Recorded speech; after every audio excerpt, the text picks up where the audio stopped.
So in part one of this series, I'm going to unpack the Kalam so we can get our definition straight. This is because in philosophy, it's perfectly normal for someone to define even common terms or phrases in a very specific way, and so long as they're consistent in using them that way in the argument, everything's fine. The problem is that if you're new to philosophy and you're just hearing the argument for the first time, it can not only be confusing, it makes the argument seem a lot stronger than it actually is. So, I'm going to start by giving you the Kalam argument itself. Premise 1. Everything that begins to exist has a cause. Premise 2. The universe began to exist. Conclusion. Therefore, the universe has a cause. Sounds pretty simple, right? Well, not really.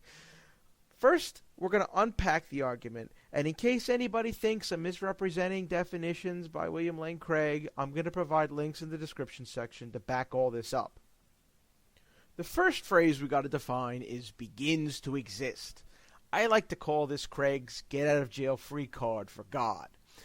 This is because Craig defines this very simple phrase in a very kind of complex way. I'm going to quote Craig here. Begins to exist means, for any entity E and time t, E comes into being at t if and only if 1. E exists at t. 2. T is the first time at which E exists. 3. There is no state of affairs in the actual world in which E exists timelessly. And 4. E's existing at t is a tensed fact. Now, if you look at this definition, it seems pretty odd. Parts 1 and 2 appear sufficient to describe what most people would assume begins to exist actually means. But such a definition, if you left it alone, would mean even God could begin to exist. And that's unacceptable. So we've got to tack on part 3 to give God an out. So this actually asserts that something could exist timelessly, but it's not really clear what could exist in such a way. So some philosophers argue things like numbers or the laws of logic are timeless, but this is a view called Platonism. It means that like the number 4 exists in some realm somewhere, that we can't touch it, but we can interact with it. It's like a thing. But, I'm not going to even get into that. We're just going to say for the sake of argument, they can have 3. It's how they're smuggling God into the argument, but they can have it. So even with that, we're still left with this really odd piece in number 4. What does a tensed fact have to do with beginning to exist? Well, it really doesn't. All this means is that Craig is getting you to agree to a philosophical position known as the A theory or the tense theory of time when you say you agree with premise 1. Now, this is a very controversial philosophical position with a good amount of scientific evidence against it, but we're going to get to that later. What you got to learn from this is that something like a simple phrase like begins to exist has a very specific meaning with a lot behind it in an argument like this. The next word we have to define properly is the word universe. So when Craig or other theologians use the word universe, they take it to mean the whole of material reality, which basically includes all matter and energy. Well, all matter is already energy, but that's a technicality.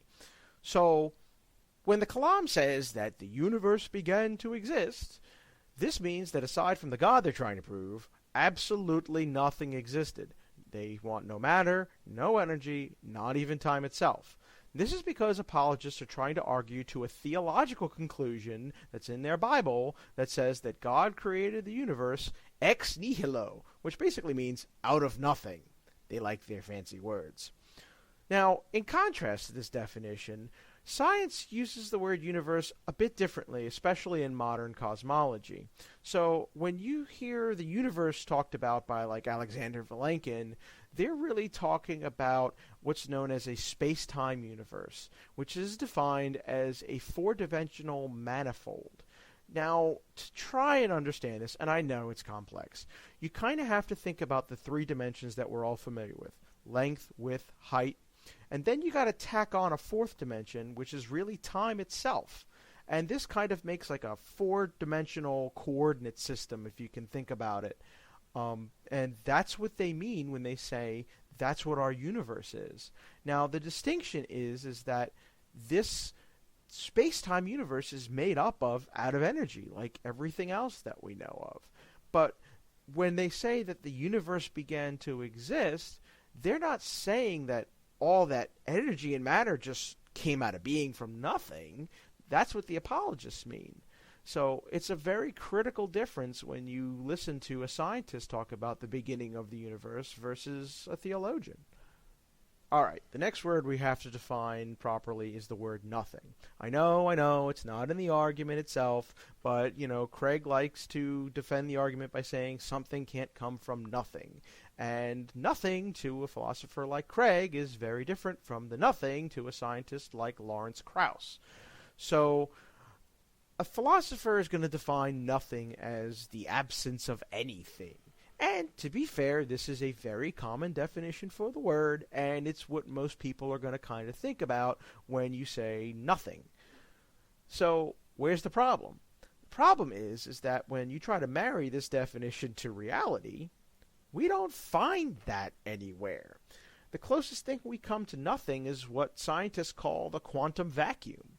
And this is, like if you go out into space and you have the vacuum, the void out there, and you look at it, well, there's actually this quantum vacuum inside of it. And in this quantum vacuum is a sea of quantum energy that's fluctuating constantly. So that's the closest we can come to actually nothing. And you'll see Craig and other apologists point this out when, scientists try to object to his premise one by saying that these quantum virtual particles come into existence out of nothing, and they appear uncaused. Craig's going to object and say, well, no, that's not nothing. There's something there. And he's right. So you'd think, okay, we've kind of got this argument between definitions, and which one do we use? Well, we really can't pick which one to go with. It's not definitive one way or the other. But I'm going to have to give the advantage to the scientists because, like I said, the philosophers have defined nothing in such a way that we don't even know if it could exist. At least there's no debate whether or not quantum mechanics exists. That's another distinction that we have to be aware of going into this whole argument. All right, the last word we need to define properly is cause, specifically how it's used in premise 1. This is a little bit complicated because the word is being used in a way that masks the absurdity of the position that the Kalam is arguing for. Now, if you push on Dr. Craig, he'll first say when he says cause, he means that which produces an effect, or something like that. But then he necessarily has to break up causation in order to get to the theological conclusion that his Bible demands. Basically, philosophers break up causation into different types.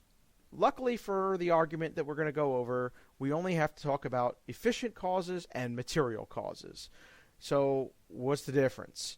Well, the best example I could give you is, say, the statue of David. The efficient cause is the cause that's the action that has something come to be. So the statue of David, that would be the artist Michelangelo. Now, the material cause is the stuff out of which something is made. So statue of David's made out of marble. So the material cause would be the slab of marble that Michelangelo carved it out of. So the important thing that you have to realize when you listen to the Kalam cosmological argument is that they're very specifically arguing for a efficient cause, but not a material cause. That's getting back to this whole creation out of nothing business that they're trying to argue for. And that's the last distinction that I want you to be aware of as we continue the discussion. And that's going to be it for part 1. I really hate having to do this much time on definitions, but I hope you can see why I thought it was necessary. So, just so you know what's coming up, I intend for 3 more parts in this series. The next part is going to go over what I consider to be the 2 biggest philosophical problems with the Kalam cosmological argument. After that, we're going to get into the science, and that's where it's going to get really fun. Specifically, part 3 is going to refute the evidence that Craig brings up that tries and supports the Kalam, and I'm going to show it really doesn't do that. And the final part's my favorite. That's where we're going to go into some scientific background that shows how the Kalam is really a circular argument when you come right down to it. So, in case you haven't noticed, I'm really new to doing things on YouTube, so I'd really appreciate any comments or feedback you've got for me. I've also created a blog that I want to go along with this channel in case you want to see the issue gone into in a bit more detail. Finally, if you've made it this far, thanks for watching.